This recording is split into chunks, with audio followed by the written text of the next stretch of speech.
Subang chuanin Mizoram Police player ram ngai sang hanan lama goal ti lut pal bokani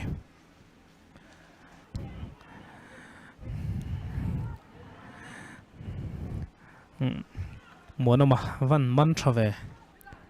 Crespo tangin Vincenta zominga gola thon lu dat selava rin zola tau chuaka Crespo kheng zau maya Vincenta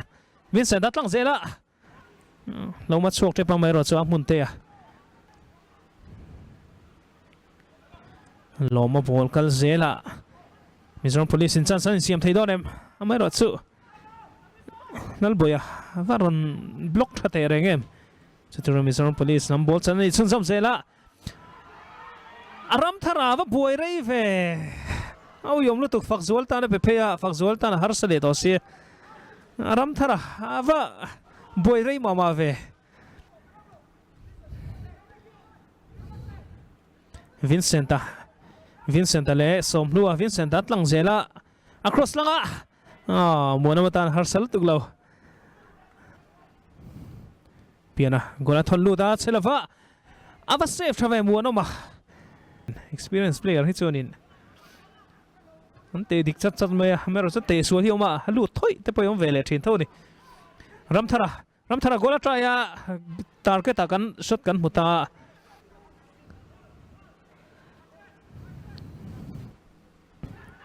Biaktea crossa chelava am hlom te ve ti moya beng phak lava phak zola thon lu chelava ti moya beng sok loma hlom te viau me tu na hanin Mizoram Police laman ron sur de box he chu ti ro chang khami kha aron thei hu ka khi hlom mani khimi an counter le tur khi Zawa khaluta loma chho thei don em zo goal try theya ava save try em a second ball lom lu to ka chuak ta lo amar chu chan san nei chun sam zela zo mi nga ha pet Vincenta nga tinge Crespo Vincenta le som nuwa Vincenta crossa mono ma bokani beng chuak le zo mi nga gola thon lu ta muano matan har satalo player te tan chung khel hi nuam tong fiu turang ai nia mai ro chu artificial turf ai chunin 90 palte hlom deu thina game alu le taila awa hlom te ve tu na khanin Mizoram Police lamin anti suala chan mari lam tlar hungan vatal boy te ve kha chu follow ma mai ro chu play on fak zuala gola try ya vau luk lo ve ebia sira zoming gola thon lu the zoming gola thon lu ta amun te tau pial man lo maya biakte avati lom ve zo lak sak mana ebian gangte gola try theya gangte gola thon lu ta Vincenta tawa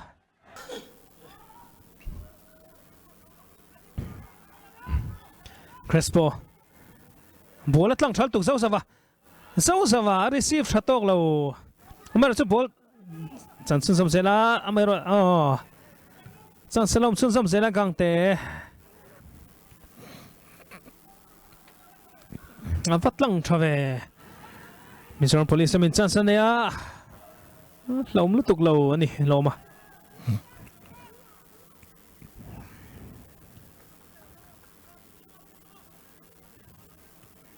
Zozawa ava thaem chance lo mom thenia Vincenta control thato khiti lai khen kan soi to thin ngangte tangin Zozawa piana pek tura neya Zozawa thaviawat chance som sun Zozawa a save thaltuk ma puya shot muano mawan dang thate renge chan bari lam hen kan soi to thin an chu pop zo maya chulai chu tur pon kan mu chun zom le mai ro chu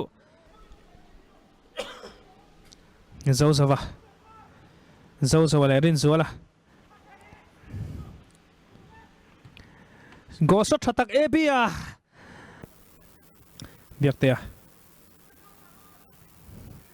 biak te a van pesual nai vai ve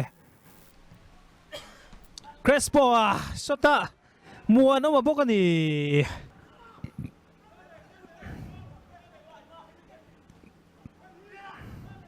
piana offside lava chance an ya a goal te ulut tu piana clear ha in khela sauta in khel munam tak kan thlir zawa in khel munam tak le boruak tang tak maya chan mari fc le mizoram police fc te hanin matsana golum lavin anin ne to kani